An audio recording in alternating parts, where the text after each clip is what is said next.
and welcome. I'm Laura Briggs with the Vegan Fitness Runner podcast, where I'll be talking all things running, health and fitness, and what it means to be an active vegan.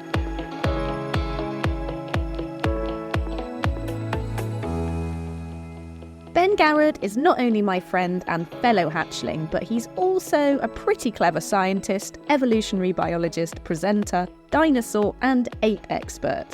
He loves a challenge, and he's already lined up more big runs, so I wanted to pick his brains about the science behind running. Ben Garrod, hello, how are you? I'm not too bad. How are you? I'm really well, thank you. It seems like a long time ago I last saw you. It feels both a lifetime ago and it feels like it was this morning. I'm not sure which is better, actually. Possibly a lifetime ago. I think probably so. had enough. I think so. It's weird, isn't it? How it was so very much all-consuming, all-encompassing, and every part of your life was focused on the next step or the next 2 or 3 hours. And we just stepped away from that really quickly. It's a really bizarre experience. Yeah, we should probably just explain that we both ran the hatchling on the Dragon's Back, didn't we? Pretty much together. I mean, you were faster than me, but we stuck together quite a lot, didn't we? We used to know some bits you were ahead of me and some bits I were ahead of you. And I think it was the nice thing was we came together like a little fellowship of 5 of us weird, dorky runners who just found each other and I think made an amazing event even more fun, actually. I think for me, when people say, what was the best bit? What was your highlight? And I think they mean geographically. It was hanging out with other people like me. It was really nice. Hanging out with other strange people with running poles who look slightly like the Fellowship of the Ring.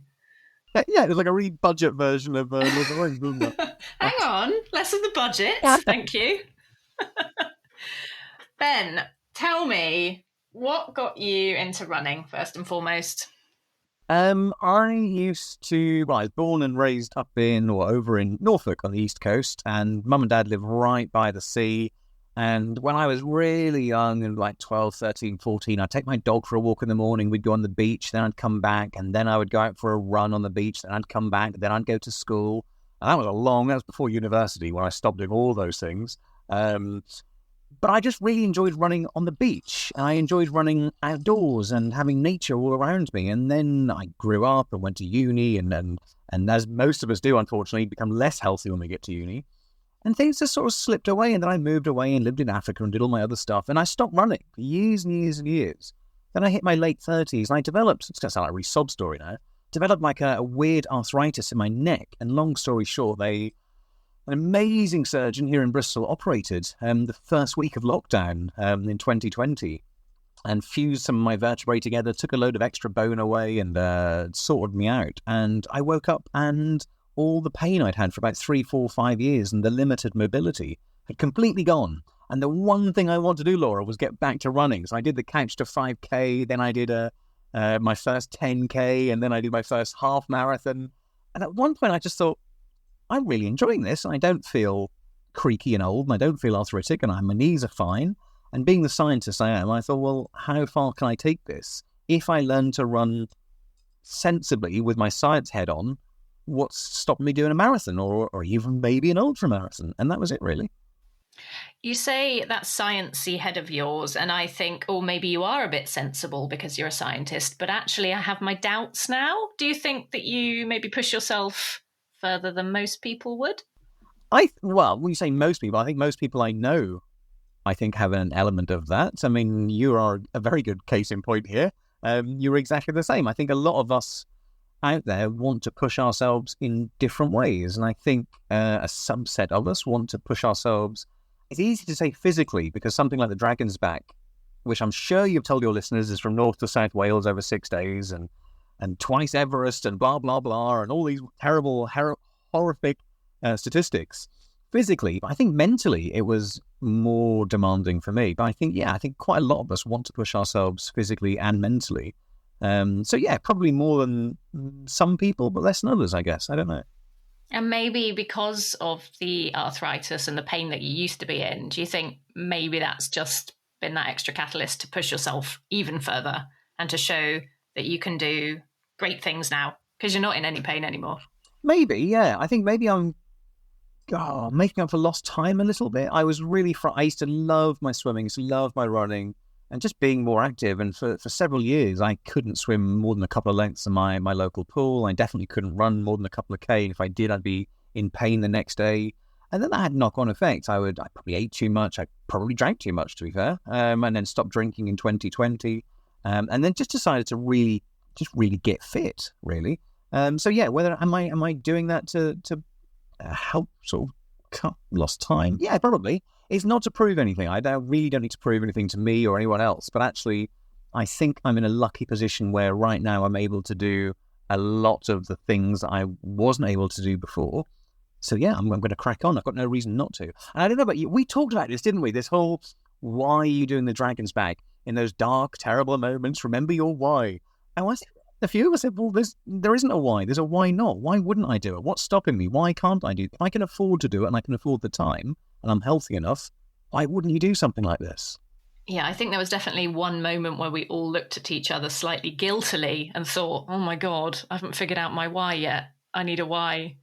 And then we kind of realised, no, the why is, why not? Let's just do it, because we can. Yeah, I think that's a really strong motivator. I think rather than this whole, I need to prove it for myself or my family or my community or my sex or whatever, which are all really valid points. I think we don't always need that really strong defining sort of reason d'etre, the whole what gets you up in the morning. It's like, I've got no reason not to. Like, say, if you can do these things, it should be our baseline. It's like organ donation. Weird comparison there. We shouldn't have to go, I've decided to try and help someone else. I've decided to make society better. You're like, that should be default. You should be a good person and try and help others where you can. It shouldn't be an active decision. And I think the same for challenges sometimes. We're here, between 70 and 90 years, most of us, hopefully, all going well. I don't want either that classic line. I don't want to get to the end and sort of dawdle into my grave and go, oh, well, that was quite nice, but I'm glad I didn't do anything for the last 25 years, nice and safely. I want to skid to the edge and go, holy crap, that was scary. That was amazing. I'm covered in blood and cocktails and dirt, and that'd be perfect. That's why I want to do it. And I think more of us just need to just get off our bums and go, I've got no reason not to do these silly things right now, so crack on. That's a really good message. And listen, you didn't just run the Dragon's Back race. You were also being poked and prodded every morning and every evening after you'd done your run. So can you explain a little bit about what all that was about? Yes, so I am a professor of evolutionary biology at the University of East Anglia, and very luckily I've got a whole bunch of friends and colleagues around the country, around the world, I guess, who work in academia, but around the country in particular. And some of those are based over in Wales. And Laura Mason and Nick Owen, who are both in charge of the sports science department over there, are brilliant. And we got talking about a year and a bit ago now. And I said, look, I'm doing this really stupid race. I don't know why I'm doing it. I haven't thought of my reason why yet. Obviously, blah, blah, blah, backwards and forwards. They said, well, do you want to come measure your baselines? I said, yeah, I kind of do, actually, because I don't know I know it's a stupid idea, but I don't know how stupid this is. They said, look, we can do some cardiovascular stuff. We can do echocardiograms. We can run you through your paces. And it will be quite nice. To make it legit is to see how you progress over your next year or so, or 18 months of training. I said, okay, that sounds really cool. They said, there's not much information on long-distance runners and endurance. And he said, endurance athletes. They keep calling me an athlete, which is a really horrible term because it fills you with the sense of imposter syndrome.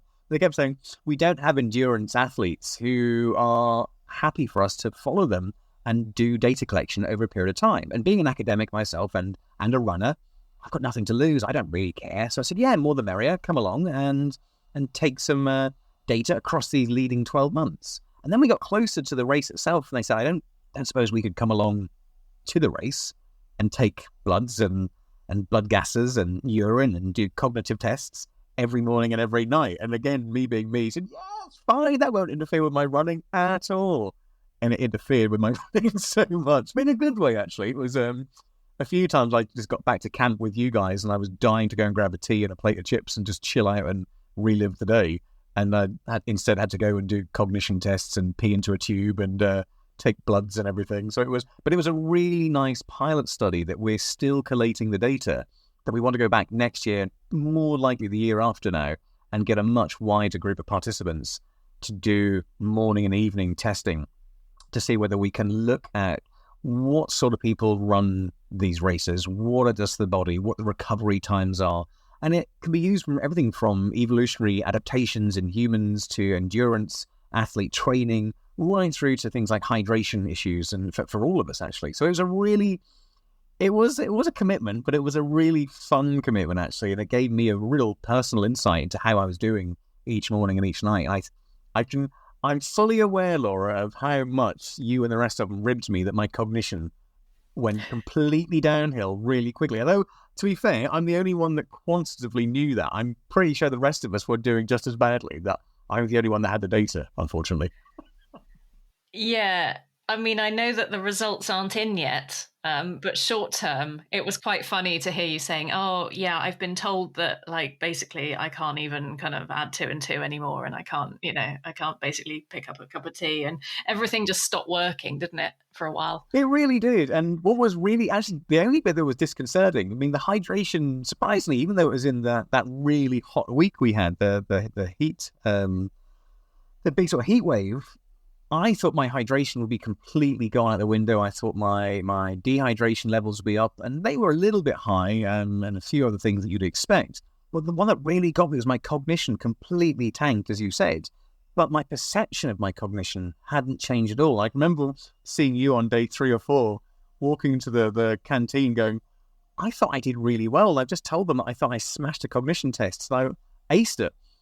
And I'd gone really downhill. And like you said, I was barely capable of stringing a sentence together. But it was that miscommunication between my perception of my cognition, my actual cognition. And that really made me think that this is where runners and people under stress go wrong. We think we're doing okay, and suddenly you don't hydrate as much, or you don't have that extra gel or that fuel, or you make a wrong turn. And I can see that's being applicable to driving long distances, and not only running long distances, but a whole bunch of different things. So yeah, it was a really interesting little pilot study that hopefully we can expand on when we get funding over the next couple of years to make it a standard thing that we can start to assess what it is that allows us to run these big races. And the team themselves said it's really surprising, and I'm sure you saw this, Laura, of all the different ages and shapes and sizes, there isn't a standard runner, in inverted commas. There isn't that lithe, tall, lanky 24-year-old. It was all shapes, all sizes, all ages, all doing really well. What is it, though,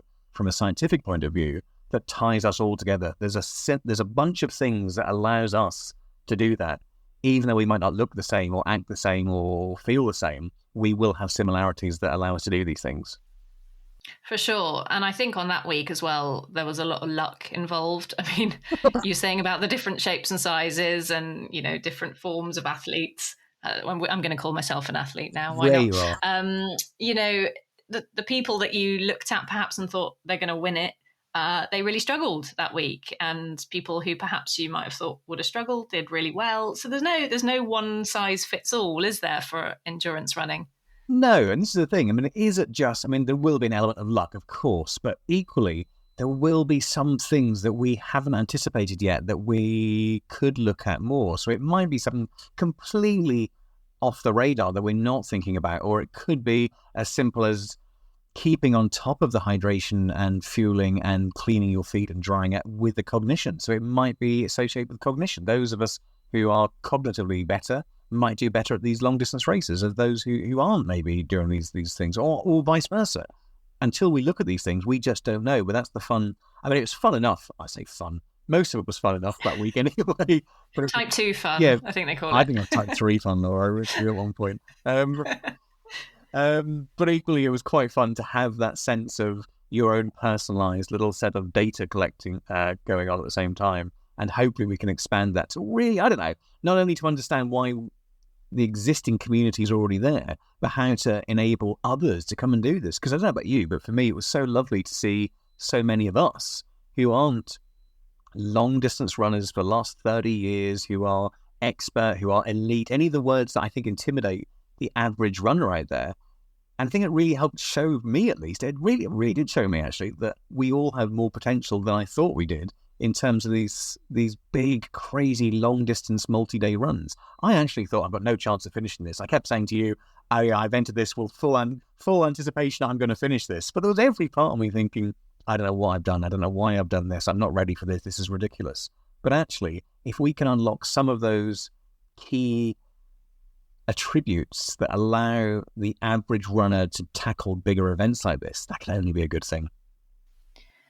You obviously have a very analytical mind, and you're a scientist, as we've said before. Do you think a lot harder about what you eat and what you drink and how much you rest before you do an event like this? Yeah, so I literally measured out every calorie that I took into this race, and I had 2 clear bags for every day, morning and night.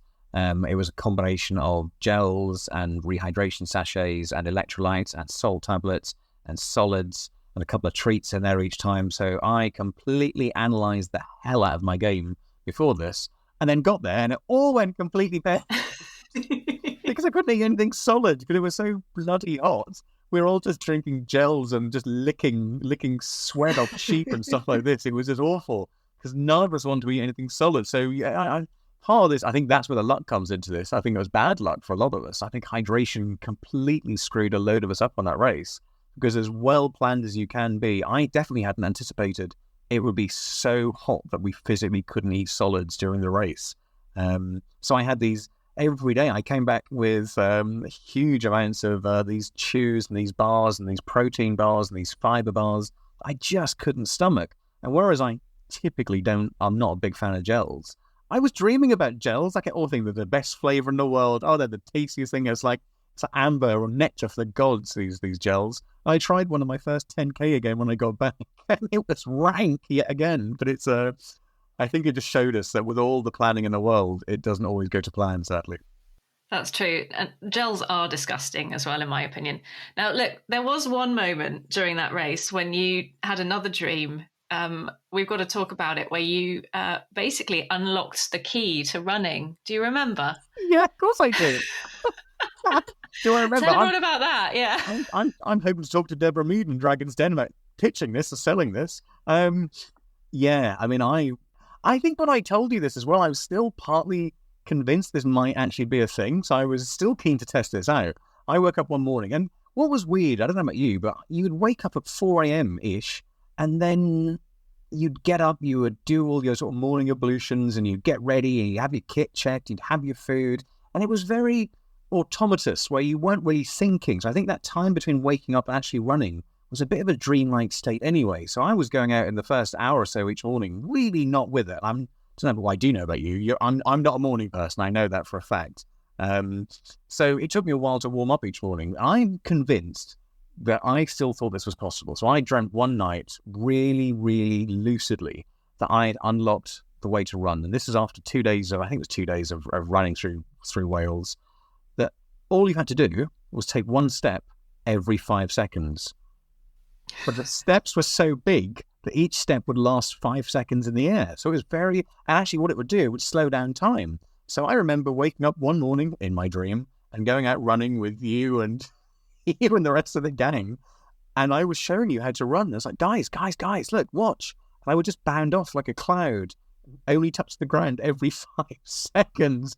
And you were all going, oh my God, that's amazing. You all trying it and you all did it. And we just bounced really lightly all the way down Wales, and it was just wonderful. It was just like amazing. And I woke up next morning convinced that was real, and it was only when you really hammered at home that wasn't a possibility that I might have been dreaming. So I was quite upset to realise that wasn't possible, Laura. But thanks for making me relive that one.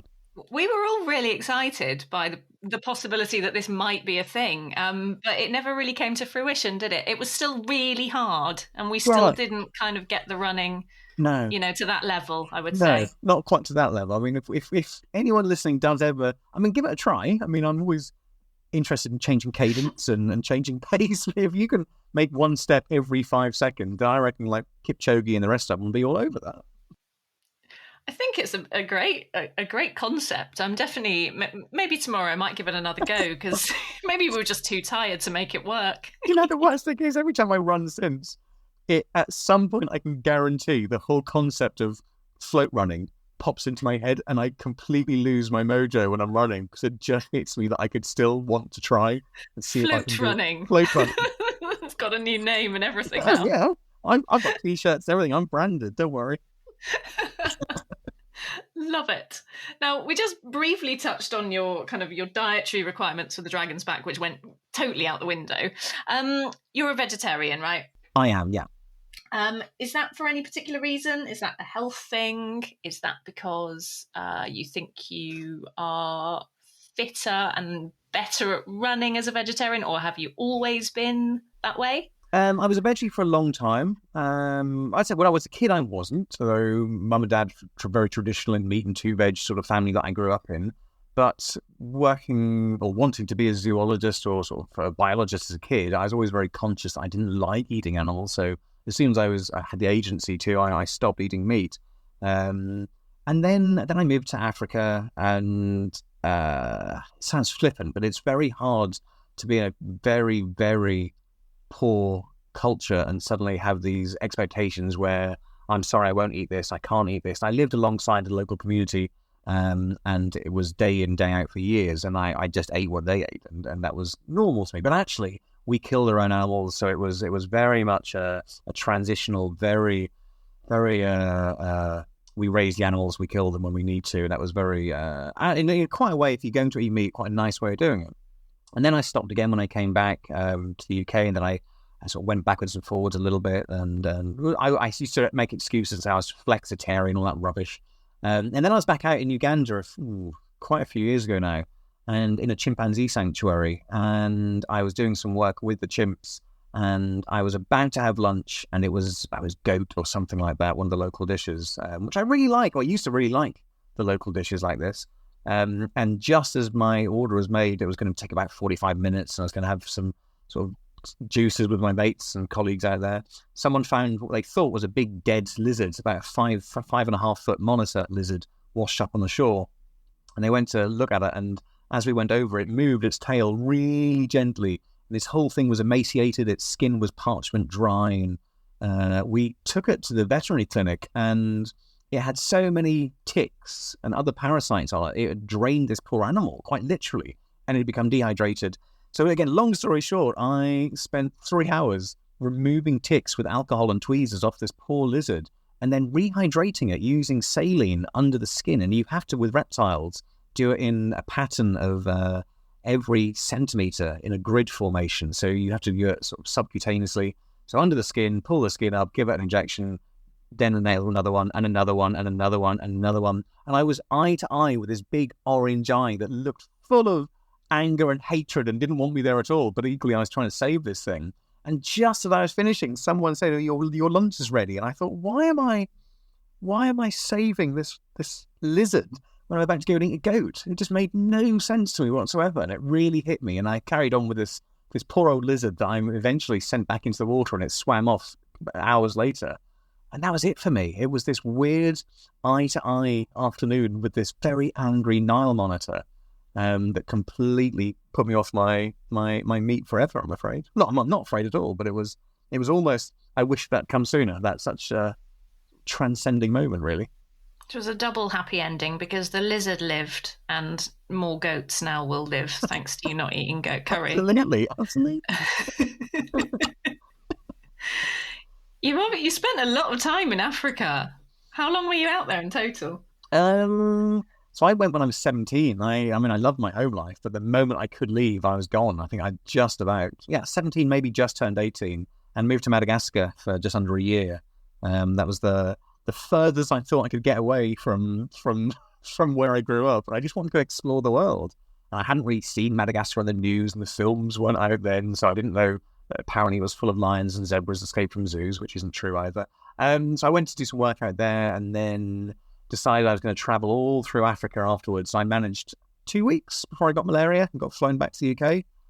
So that kind of put that one up the creek for a while, and then went to university. And then after my first uni experience, I went and lived in Uganda for just under 3 years, nearly. Right in the Congo border. I was working with wild chimps there, and then came back, spent about a year in the UK, then luckily got a job in Indonesia, in Sumatra, working with orangutans for just over a year, or about 18 months, I guess. And the same sort of work out there. And then came back and I did my master's, and I did a veterinary master's. And then weirdly, I had no money by this time, got a job in the Arctic as a tour guide at a really high-end tour, one of these tour companies showing people polar bears and walruses, which was lovely, but I didn't really enjoy it. It was the environmental footprint of that was something I wasn't comfortable with. And actually, I realized that I don't like the cold as much as I like tropical jungles. So I, at least I tried these things. So I came back and then started a PhD. Ended up working in the Caribbean for a while, looking at monkeys taken from Africa to the Caribbean. And now, since then, I work back in Africa. So I guess in total, 3, 4, 5, about 5 or 6 years in total, but that's now spread across a year. So last year, for example, I was in a whole bunch of West African countries for sometimes weeks and sometimes a lot longer, doing research and taking students out there and developing conservation and academic programs. So yeah, I guess Africa it's hard to generalize all of Africa, but Africa, I guess, is where my heart lies, other than the UK sometimes. So yeah, I spent a lot of time out there. I was going to say, do you feel yourself getting twitchy feet when you come back to the UK, just wanting to head off somewhere else again? I used to. I really, really used to. And you could always tell if I'd been here more than 3 months. I'd get really antsy and I'd get quite short. Not with anyone else, but with myself. I need to get away. Come on, I just need to go and find. It's that red sandy soil that really gets into you, and it just gets into every crack and crevice and every under your nails, and it's just beautiful. It's wonderful. It's an amazing feeling. And then lockdown happened, and it completely changed my horizons. So I still love going out and doing these wonderful things, but equally, I just love being in the UK nowadays and exploring my own patch, my own doorstep. And I'm really keen that, I don't know about you, Laura, but I'm really keen that as much as possible as a runner, I try and do as much of my running on the British Isles as possible. There's so much. I mean, I I've been to the Barkley Marathon. It's obviously an insane one. You've got some of these incredible North American marathons, and you've got all the UTMB and all these wonderful things out there. And I want to do a lot of these things. The Marathon de Sable, who obviously one of our mates who ran with us, she did a couple of times. I want to do a lot of these things, but equally, I want to explore my own habitats, my own ecosystems in the UK. And obviously the carbon footprint's a big issue. Trying to be a green runner is an ethical thing, I guess, for many of us. So that sense of getting itchy feet and running away and having to go, I don't have any longer. And weirdly, I'm much happier with that. So when I do go to Africa, when I do go to these places, I feel like I really am happy that I'm there, that I've earned it, that I deserve to be there. But it's not a burning need that changes me if I don't get there anymore. So I'm much happier in my own skin, in my own sort of locale nowadays. So do you think that thirst for travel and adventure is maybe quenched a bit more by you just going out and running in your own environment now? Maybe. I think that's the same sort of thing on a different scale, that sense of escapism, that sense of sort of, it's like a cathartic solitude, I guess, where you can just disappear for an hour or 6 days or 6 weeks. It depends where you go and what you're doing. But I think having that sense of, where I used to go to Africa, for example, say in Uganda, I used to go to Uganda every year or every couple of years, then other places as well. It was a real sense to get away from everything and just be at one with everything around me. And that was such a big hype thing in my head that I would look forward to it for, about 1.5 years each time. Whereas the wild running, you can do every day if you want. You can do you had Jay on recently. Jay lives in Cornwall, and some of the most beautiful wild places in Europe there. That's on his doorstep. So I think this idea that we can just go for a run is a really small snapshot of that bigger picture. So yeah, I think you're getting like a microdose of escapism every time you go for a run. I think if you make it that way, if you go and it's a slog and you don't look forward to it and you're doing it because you have to, I think that's really sad. But I get that for a lot of runners. And I think if more of us can realize this is a real escapism-based thing where, for positive reasons, you could just go and be in your own head, or you can listen to music, or go listen to a podcast, or go running with a mate, or whoever. I think that's really nice. So yeah, it's. I'm not saying it's filled a gap, because it is different for me, but it's definitely helping. It's helping me sort of manage my expectations, my needs more, I guess. Yeah, you mentioned Jay Grady. He has the beautiful setting of Cornwall to run around. And he was saying, for him, it is that level of solitude that he really he really values, and that he feels really blessed that he has that on his doorstep when so many people don't. And I think he really, he cherishes that. Absolutely. I think, when you say solitude, it's a hard one, isn't it? Because it's easy, not easy. It's easy to find solitude when there's no one else around you. And that's not detracting from the beauty of where Jay lives, because I've been there. It's gorgeous. I used to live there now, actually. It's a beautiful part of the world. But I did a 10K around Bristol last night, about 8 to 9 last night. And I ran, if you know Bristol at all, I ran, just skirted around the downs, then ran down to Cheltenham Road and Gloucester Road, through the Bear Pit, through the city centre, around the harbour, up Park Street. These are busy places on a Sunday evening even. And yet it felt really quiet. And even running through crowds of people, you still have that sense of solitude. You're not talking to anyone. You're not engaging with anyone. But I think that's it. In a weird way, the same sort of run for me as it is on the coast of Cornwall. Or I was in Norfolk the week before visiting my folks. I did a beautiful run along the beach. And I think I maybe saw 1 or 2 people across that. Again, another 10K or 12K on the beach. But it was that same feeling, that same sense of I'm on my own in this run. I think that's the thing, the beauty of running. You can be on your own with thousands of people around you in the same way that you're on your own when there's no one around you. And I think that's really nice for running. Yeah, that's so true. And actually, spending more time in areas near where you live is an adventure in itself, really. I think there's a lot of places that I feel I haven't explored enough near me, and sometimes I get this urge to go away and do a run, like you said before, do all these massive challenges that are far-flung places. But actually, we've got some amazing runs on our doorstep, haven't we? We really haven't. And even when we say our doorstep, I mean, you and I live relatively close to each other, but we haven't even got to go over the border to Wales or down to Cornwall or I mean, literally on your doorstep. And I most of my running is around Bristol City. And I don't know most of the city still. And actually, for me, running, and as a man, I'm much more able to run at night. I'm very, very consciously aware of that, sadly. But most of my running is at night time. And actually exploring the city at night, I don't know half of where I'm going half the time. And that really surprises me. Because even if I catch the bus or drive or walk around, I know where I'm going usually because I've got a destination to go to. But I think the fun thing with running is I run in a big loop. So I know where I'm going. I'm going home eventually. But actually taking a slightly different route each time can be just as much of an adventure as the Mendips or as southern Wales somewhere or around the coast anywhere. I think it is what you make it, and it's such a cliche thing to say, but you can run the same route every day and notice something different, or you can run a different route every day and not notice anything around you. So it's up to you how connected you are to your run. I think the more connected you are, the more you enjoy it. So when I grew up on the beach, I would always take huge amounts of pride and comfort, actually, that I would notice that my little patch of the beach changed every day, and it changed across the hours in a day. So I never felt I was walking the same beach twice, even though it was the same beach every single day. And I think running can be like that for me. So I've got a whole bunch of regular runs that I do. So one's on the towpath underneath the Bristol Bridge, the Avon Gorge, near where I live. And although it's a nice track out to Pill and back, it is the same run, but it changes. It's changing. There were orchids a couple of months ago, and now the berries are here, and suddenly the birds will change, and all these things will change over that same run. And I think we need to do that. I think more of us could do with more of that, noticing what's around us. And running isn't about getting the best pace or getting the best speed or whatever, all these things. That's part of running, but unless you're going to be an elite runner, don't worry about your cadence and don't worry about your pace, all that rubbish. Just worry about enjoying the run you're on and noticing the world around you. Notice yourself, listen to yourself, breathe more.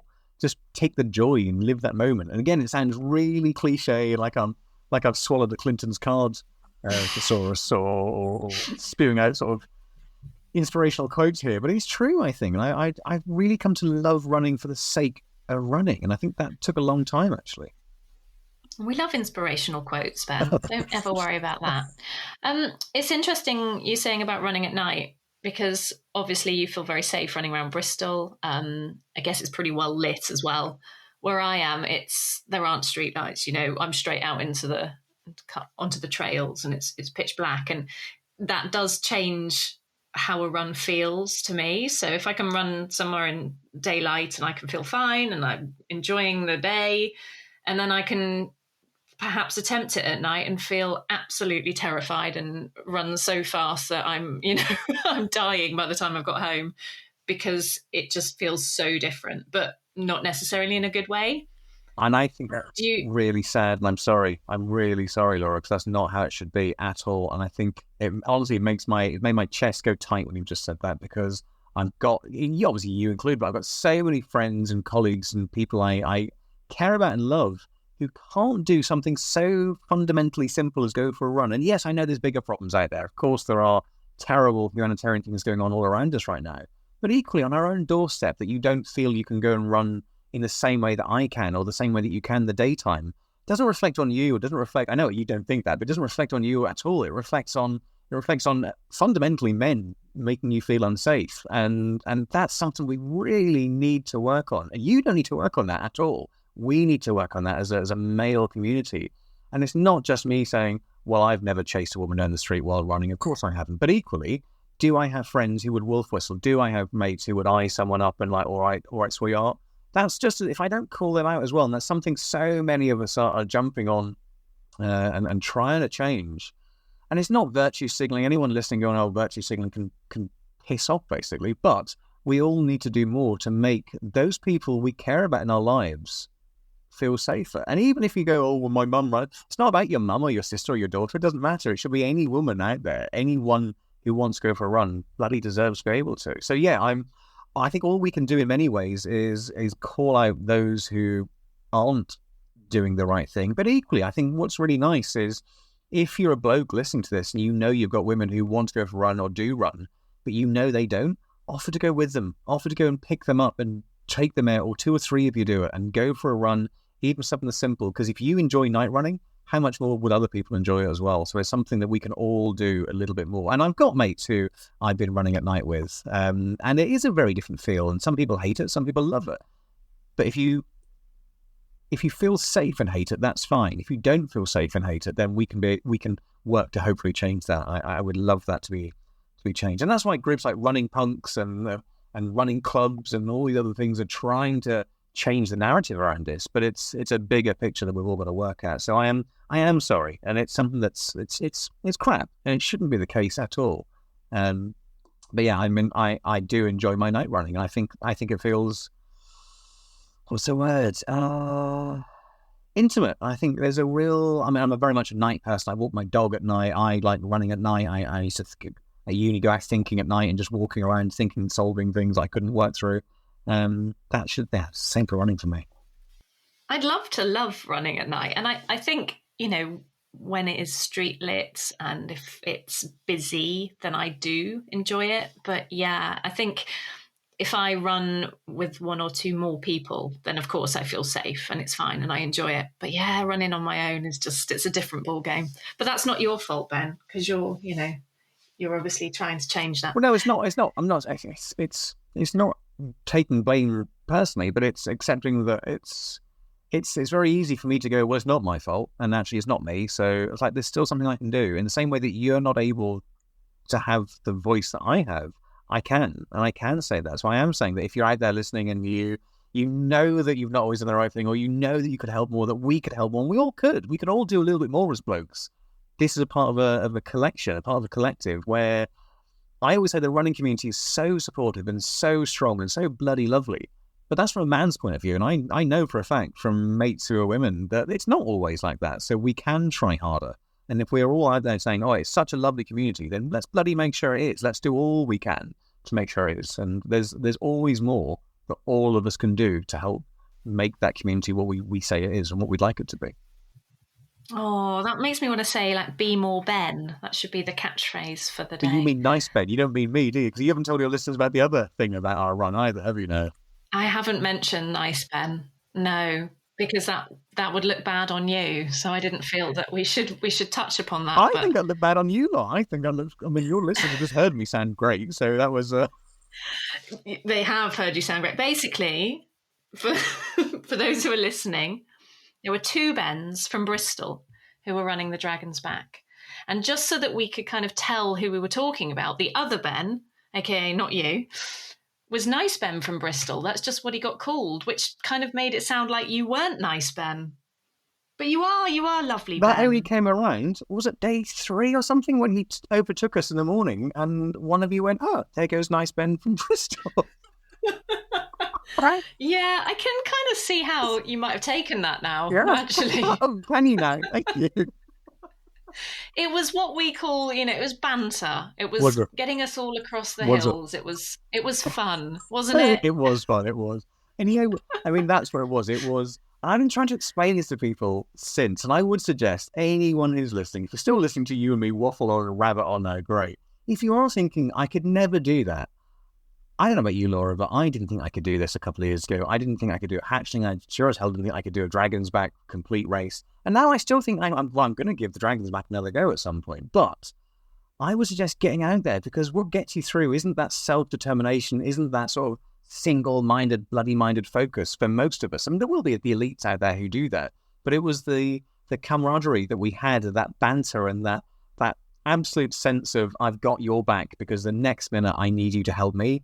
10 minutes later, I'll be helping you. And 10 minutes after that, we'll be both helping someone else. And it just, that sense of the social side of things, I really hadn't anticipated it would be that strong and that important in that race. But it was probably the one thing I've taken away from the Dragon's Back for me, was just how important the social side of running is for me. I really, as someone who runs on their own nearly all the time, who likes being on their own, when I do park runs, I rarely do them, but equally I'm always at the edge of the group in many ways. So I hadn't really embraced that side of things, but it changed it for me. And it was that brutal, funny banter at times where we were horrible to each other. I'm just going to put it out there, just so no one thinks we're both lovely people. We were quite mean to each other, which was great, but it helped us as well. I think it really helped. I wouldn't say it inspired me, your meanness or our collective meanness, but it kind of did.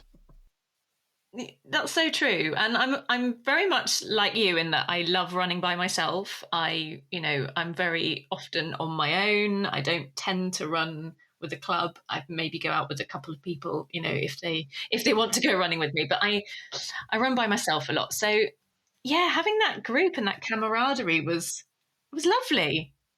And we were rude. We were really rude, but it was funny. It was. It really wasn't. I don't think I've ever sworn as much as I did that week, and it was great. It was funny. It was just honest. It was really honest. And had you said to me beforehand, a month before, when you and I obviously we started talking online and sort of getting to know each other, and I think that was a really nice side of things. But had anyone said to me, "Oh, you're going to meet these 4 other people who you're going to spend most of the week with running together," I'd have said, absolutely no way am I signing up for that, because that's not what I'm doing it for. I don't want to meet anyone. Don't need any new running friends. I don't have any. That's fine. I'm quite happy with that. Now, I think everyone should go out and make some running buddies. And I think it's the best thing in the world. And I hate to say this to everyone. You and I have planned another run together, and we're all going to meet up at some point next month at some point. So it's really turned into this little collective Stockholm Syndrome friendship group born out of both necessity, but also out of shared experience. It's just really lovely. It's weird because turns out we actually do like each other, not just to get round Wales. And I think that's again, but I think a lot of people, what I've really taken from this is, and that whole classic, oh, if I can do it, anyone can do it. But I really think I can. So I think that's something that's worth a lot of people saying and listening to, that if you are listening and thinking, oh, I'd like to try this, I'd like to give it a go, and it might be a 10K or a half marathon or ultra, it doesn't really matter. Crack on and give it a go, but don't forget, a big part of that training isn't just the right shoes or the right hydration, it's the right mindset, and a big part of that is being social. And for a long time, I don't know about you, Laura, but for a long time I thought, I don't feel like a runner. I've started too late. I'm not quite the right shape, or I'm not as fast as him, or I don't look as good as what she does, and all these sorts of things. And I even look back and think, part of me thinks, did I start running at night so that I wasn't part of the social side of things? Because fewer people run at night.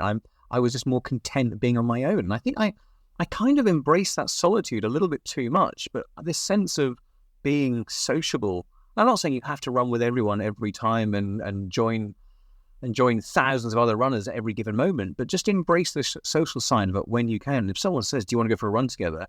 My inclination would have always been to have said, nope, I'm busy, even if I had nothing planned at all. Whereas now, I'd quite happily go for a run with pretty much almost anyone, I think. And I think that's something that's probably changed most of me. So yeah, if you're listening and wondering, can you do these things? Yeah, but I think embracing it wholly, and a big part of that is the social side, is really important.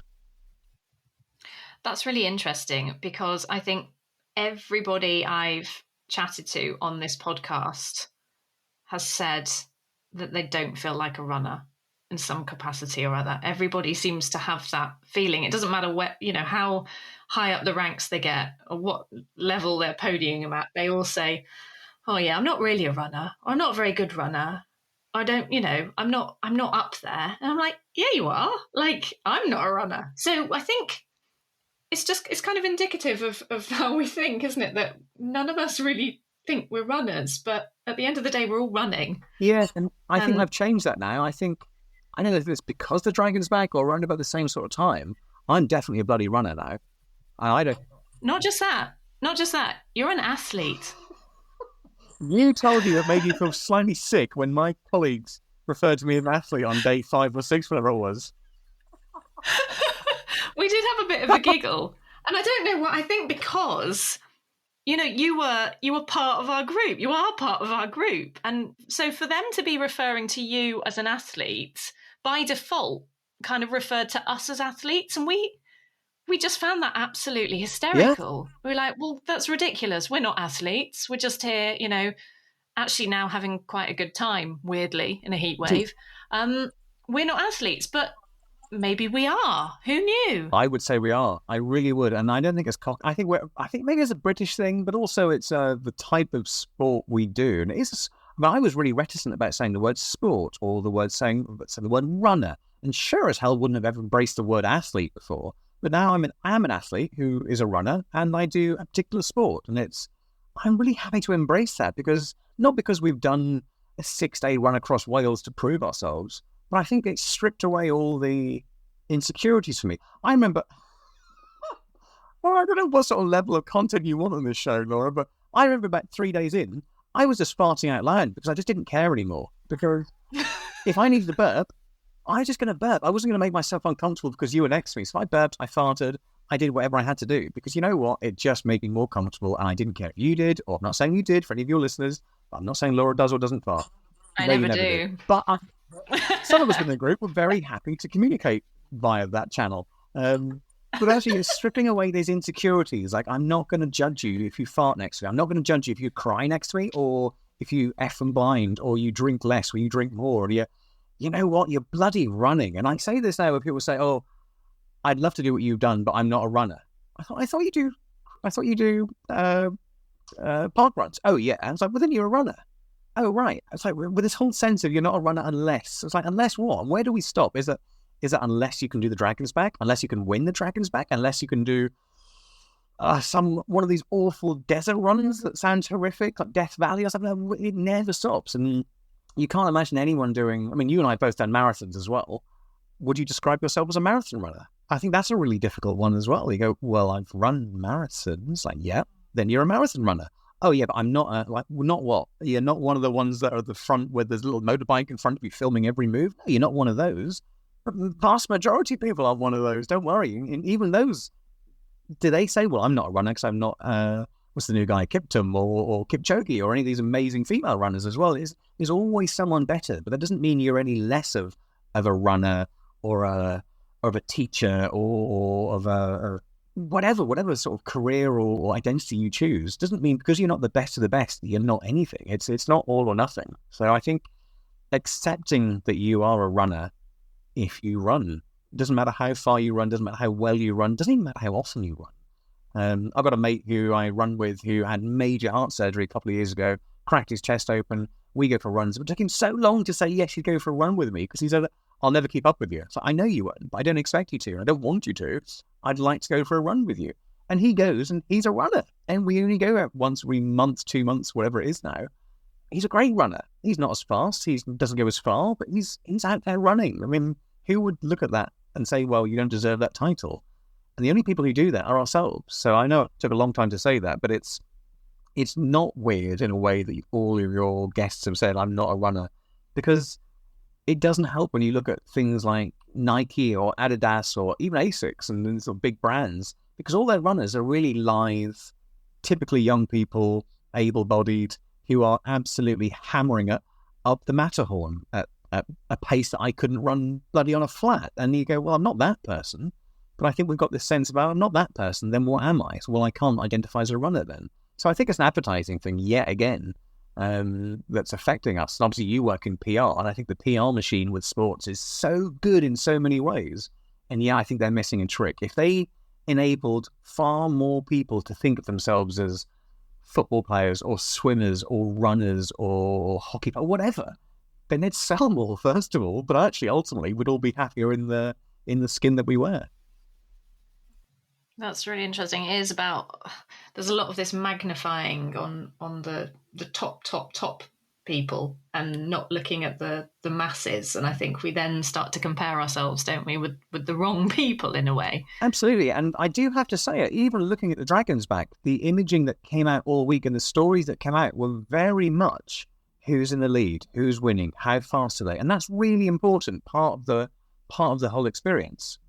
But that wasn't the majority of people are doing that. The majority of people, by default, didn't win that race. And yet they're not accurately reflecting all the stories that are going on behind the scenes. And I know, obviously, you can't film all that, you can't do all that. But actually, I looked at that beforehand. I'd always look at all these videos that were going out, and I think they're so good. And I think the PR machine of something like Dragon's Back is brilliant. But it definitely is biased to those who are the fastest, who are the elites. And I get why. But actually, I think as an average long-distance runner, I'm still identifying as that, it didn't encourage me to run. I think if anything, it was like, well, I'm not going to be that person or one of those. Like, well, would I want to do that? I don't know. And I'm really cocky and arrogant and really stubborn. So I wonder if I wasn't quite as cocky, arrogant and stubborn, would I have still done that? But I think it's a narrative we all need to change within our community and celebrate that sense of most of the people who did that run were like me and you and Graham and Alison and Clarice. Average people who are in the middle of the pack, who found it hard, who are never going to win the top prize. Sorry. But we bloody did it. We had a really bloody good go, and I'm proud of what we did. I think we should celebrate that side of all of these sports more than we currently do. So true. And by the way, cocky, arrogant and stubborn is possibly why you weren't called Nice Ben from Bristol. Bit of a loaded question, this one. Do you think you form stronger bonds with people that you're thrown together with for 6 days on the Welsh mountains than you would other friends, perhaps? I thought so, until you just still brought me back to that not being... I don't know. I do, actually. And, I'm going to sound really bad. I hope no one I know is listening to this. Because when I got back, I do hang out with a bunch of friends from different groups quite regularly, and quite active groups as well. And I just felt like I was missing something for a few days, or a couple of weeks actually, to start with. And it wasn't you four that really annoyed me. And it wasn't just you four, it was Jay and Carmen with the accordion and I could name a whole bunch of other people, because we'd gone through something that was really, I'm not going to ham this up and say it was terrible and it was life defining, because it wasn't. It was, I think, the sense of if you do the Dragon's Back or any of these big races, it'll change you for life. It shouldn't do, really. It should be the highlight of a year maybe, or even 6 months, but it shouldn't define your life. But actually, what it does is force you into these really acute situations where us five, for example, were either really going to get on or we really weren't. We were very different people. I'm not going to talk about the others too much, but we were very different people from very different backgrounds with very different outlooks, and yet it's fair to say I came away full of love for you, Gits. I really did. You had to throw that word in there. I had to actually paper it down what I was going to say. But there was a real lot of love for you. Helped me get across that line, and I know that I helped you, and I helped Alison, and she helped me, and we all helped each other. And I think that was really strong. So yeah, there is a sense of doing the race hasn't changed me or defined anything for me. But actually meeting you guys has been probably the best bit of that whole 6 days. And it sounds like I'm trying to be nice now and earn that title back. Like I could maybe be the other nice Ben from Bristol. Or... I don't know, you've got a bit of work to do, Ben. To claw that one back. Can I be the occasionally okay Ben from Bristol? That sounds... Okay, we can go with that. Occasionally okay, Ben. But yeah, I think it does. I think it really throws you into these situations where we were going to come away going, what a lovely week. It was so nice to meet you. Like, delete her number, block her, never see her again. Or we talk quite regularly. We have a little WhatsApp group and we chat to each other and we say we're going to meet up soon and you and I are doing that stupid race in a few weeks' time. I think it's really thrown us together and it's hard. I don't know about you, but it's hard to explain when you come back. It was very much, oh, that time when Graham did so-and-so and so-and-so. Oh, and it's so funny when Alison did that. Oh, I love it when Clarence does this. Da, da, da, da, da. It's like you've only just met these people and I'm talking about them like I've known them my whole life. And it's really annoying me because I know intimate details about all these people suddenly. And it's probably quite hard for family and friends when you come back to suddenly have a whole list of characters that you've never heard of and suddenly that's all these people are talking about. So I don't know. It is different to real life, isn't it? In that if I met somebody, in my workplace or, in town, and I came back and I started talking about them in that way, it's just not normal. Yeah, that's what I do with you guys now. I don't think that's normal either. Maybe not. Thinking about our relationship as a five people group there is normal in any way, shape, or form. But it was really nice. And what really hit me was how many people said it's so nice to see you five doing this, or we don't often see this. And I think there's a missing thing there somewhere because if most people don't finish the Dragon's Back in its completion, then there's other things you can take away from that. If you're not going to come away as first, second, third, or even completing the whole thing, there's no shame in that whatsoever. I still ran further than I've ever run in a more difficult terrain than I could have ever anticipated. And yet, I think coming away with that social experience that we had that week was really lovely. And I would love it if more people had the opportunity to do that and make those bonds. Because it is, you get to an adult and it's hard to make bloody friends. It's going to sound sad now. When you're a kid, you walk into the playground and you just say, can I have a lick of, can I try that little sweet thing, or can I have some of that ice cream? And there you're away. As adults, you can't bond in the same way and make meaningful friendships in the same way that you do when you're a kid. And yet I feel like I've come away with 5 really, really good friendships after that week, which is weird. You are now part of the weirdest Fellowship of the Ring that, ever existed. It's true. It was a bizarre week, wasn't it? And I kind of still look back on it now. I mean, we're weeks gone now. And I miss it. I do really miss it. I find myself every so often, I'd say daily still, flashing back to something that makes me smirk, or if something's annoying me, I'm in a Zoom meeting or I'm in a physical meeting and I'm just daydreaming a little bit, it'll be that day we just ran on those endless boggy sort of terrain hills. It'll go back to there, we're on the road, or the bit when we were just scaling up something or down something, or just bitching and moaning about the weather yet again. And it's those sort of flashbacks all the time. And I kind of, they'll dissipate and they will sort of become fewer and fewer, but it's still nice to have those, knowing they're going to be there. And that when you have them, they make you chuckle. With me, at least. I don't know about you, Laura, but I still smirk on nearly every time I remember something, or because most of it was a fun experience. Most of it, as bad physically as a lot of it was. I'm smirking frequently when I think about it. I really am.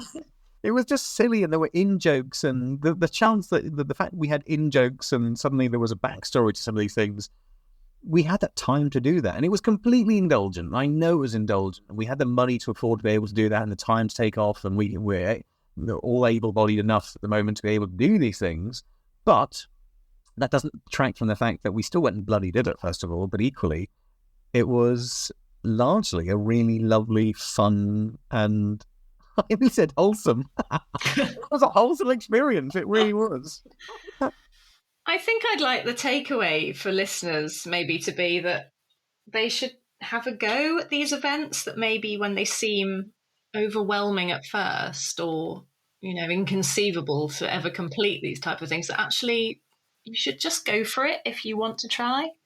Absolutely. So since coming back, when I first came back, and it's probably the wrong time to think this, people kept going, oh, what's next? And I said, I don't need nothing. I'm going to run anymore.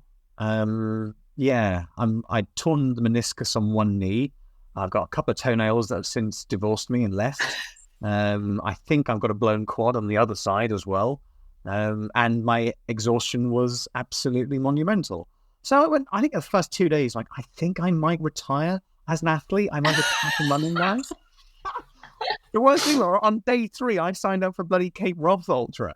So that's 8 days running next year, from Fort William up to Cape Wrath. I've signed up for a stupid trail marathon with you in December. I've spoken to Jay about doing a bloody run in Spain, and Carmine about doing an 83-mile night run in Norfolk next December. Sounds nuts, but And brilliant. For me, a year ago, I would never have anticipated voluntarily doing all these things going, I've got a good chance of smashing this. I still don't know if I had, but what's more important, in the same way that you and I said, why not?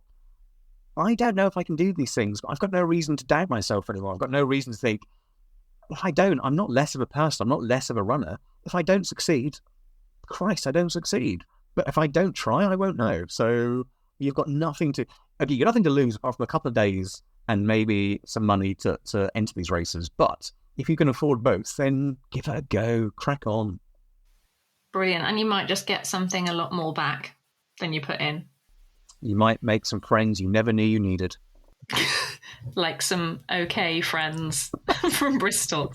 Yep. Listen, I think people could obviously listen to us waffling on for days on end. They have a great time, but probably we might have to take our conversation off air and catch up some other time and re-meet up with the fellowship.